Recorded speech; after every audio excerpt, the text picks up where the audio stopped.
Well, good start to the morning, you would say. Good Especially if you're an start. Indian fan. Yes. 41 runs, if you look at it, 41 runs, 5 wickets, 6 wickets taken though, and Australia have been bundled out for 197. Ironically, one of the damage makers was a pacer. Was a pacer. Umesh Yadav had absolutely broken the door open by dismantling the Australian tail, and that is the main reason why Australia, the lead is now 88. Correct. Significant. But on this deck, if you look at it, if you apply yourself, there is a significant amount of time that you can spend. Absolutely. I think the Aussie batsman proved that, especially Hanscom. The only problem with Hanscom's innings was that he didn't actually rotate the strike as much as he should have. Too often he seemed to be stuck and looking to see out the thing. Fair enough. I mean, look, I understand you want to get your eyes set, but you still need to rotate the strike, and actually that Hanscom innings might prove a little costly. Why? Because if he had gotten a few more runs, I think he played about 100 odd balls. Yes. And if he had to get even 12, 13 more runs, the lead would have been 100. Absolutely. And look at even Green.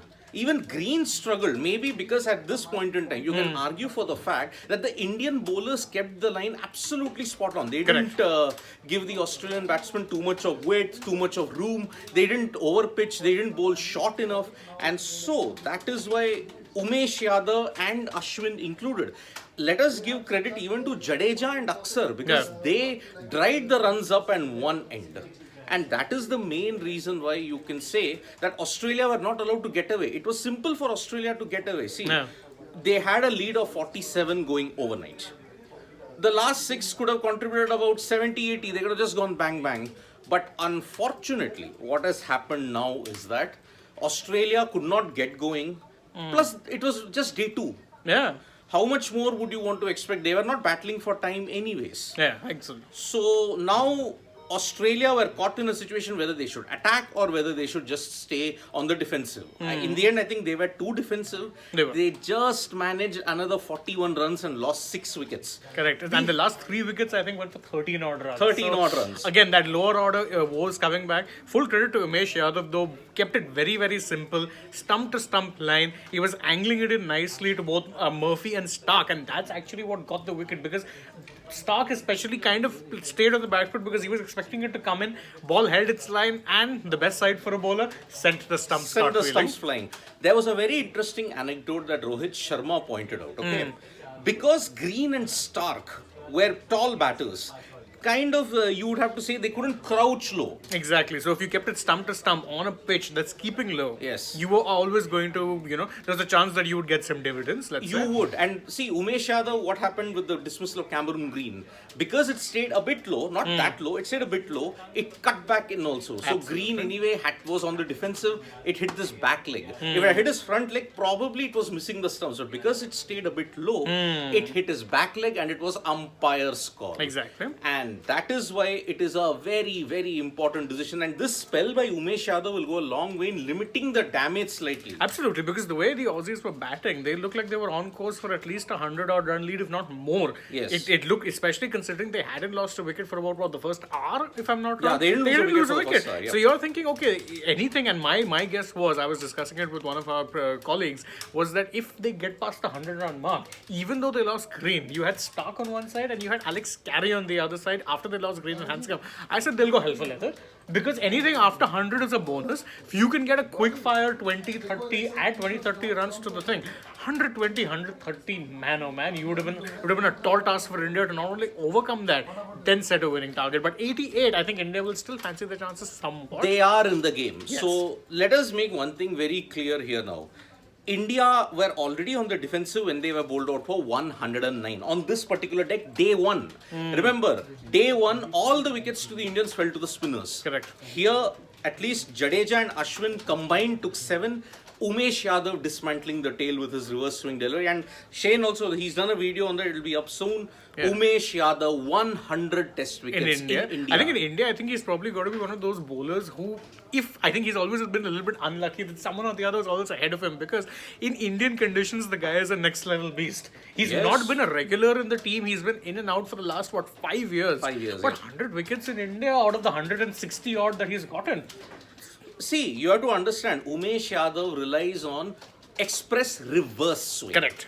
And this was what did it for Australia today. See, the ball was slightly old, but he got it to reverse swing because of his action. And Umesh Yadav, let us make it very, very clear. When you had to do all the hard work, it has always been Umesh Yadav in India who stepped up to the plate. And his record in Indore is pretty magnificent also. 2019, if you look at the damage that he did to Bangladesh, it is fantastic. Even against New Zealand when he did in 2016. In fact, he had a very good record even in his home ground of Nagpur, where he was kind of unlucky to miss out, you can say, because he has a good record there as well in internationals. Of course, he's played a lot of cricket there, and of course, a reverse ball, a ball which was reverse swinging. And I remember seeing the overs. They brought him in when there were about 70 odd overs done. So thinking, okay, 10 more overs, new ball due.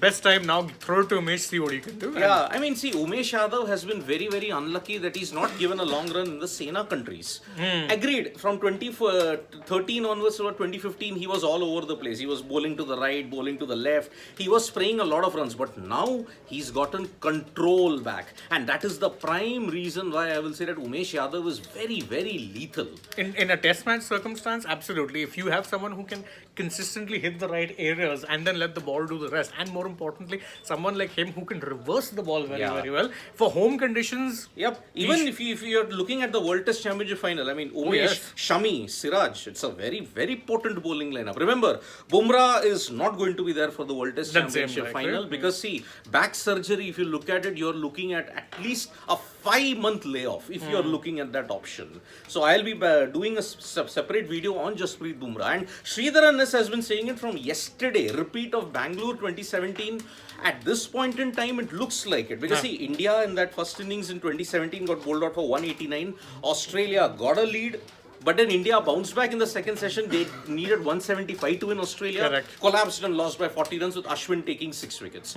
Could happen. But for that, the Indian batsmen will need to actually bat well, because again, 88, they're in the game, but it doesn't mean that they're out of the woods. Yes. Because they will have to apply themselves and bat a hell of a lot better than they did in that first innings, where, let's face facts, they were all at sea. And remember, if the pitch is getting a bit difficult, but it is not as difficult as many people would have pointed out. Because if you apply yourself for at least close to 30 to 40 minutes, you can get some runs. Australia's discipline will be tested here. See, in the first innings, the bowlers were disciplined in a big way. Yeah. Here, with 88 runs on the board, you would say it is still advantage Australia. But let me just tell you that it is going to be very, very difficult. If India don't get a total in excess of 250, then it is going to be a big, big, big problem. And remember, 6 wickets that they have lost is for 11 runs. Exactly. Not 3 for 13, it was 6 wickets for 11. Exactly. Big collapse. And as I had said, the cluster collapse has happened yet again. See, at least here you can still mitigate it, saying it was the lower order. Where it was really biting Australia in the first 2 tests was the top and middle order happening. If the top and middle order collapse, either you have to have an India-like lower order who will bail you out more often than not. Otherwise, you're always going to be in trouble, and that was what was in fact happening for them. Today, though, they got a bit, their batsmen, even though a lot of the middle order didn't make runs, not big runs anyway, but everyone chipped in with a few, and they had that one big partnership, which we kept talking about, the second wicket. That was key for them. Yeah. Where are your talks? Shaunak Ghosh, where are your talks on the pitch? India unbeatable rank turners. Shaunak Ghosh, No. Let's hold our horses there. 2012, 2017. Rank turners, you know what the result was. Also, lest we forget, we always gloss over that, but Mumbai 2004, you had to bowl out of your skins in the second innings to win that match. Otherwise, India were undone by, of all people, part-timer Michael Clark. 6 for 9, yes. And India, Akshay Kiste and even Akash Bharadwaj saying, India need to cross 300 mark. The 300 mark on this pitch, would you be? See, Akshay and Akash, if they can get to 200, 250, okay, it's a tall task even then, but if they can get to that, then it is game on. Yeah, I think you need 200, because 200 would mean what? 120. You'd be targeting around a 110, 120 type, target for Australia to chase in the fourth innings. And I mean, to be fair, it's only day 2. This pitch is spinning all over the place. 120 in the fourth innings is not going to be easy, especially considering just how much the pitch is going to have foot marks. It's going to be worn. It's not exactly the coolest of temperatures in Indore either. It's warm. It's pretty warm. So the pitch is only going to keep cracking. I don't think they would have watered the pitch all that much. Didn't water the pitch. So the match has begun. The second innings has begun. India started with a boundary.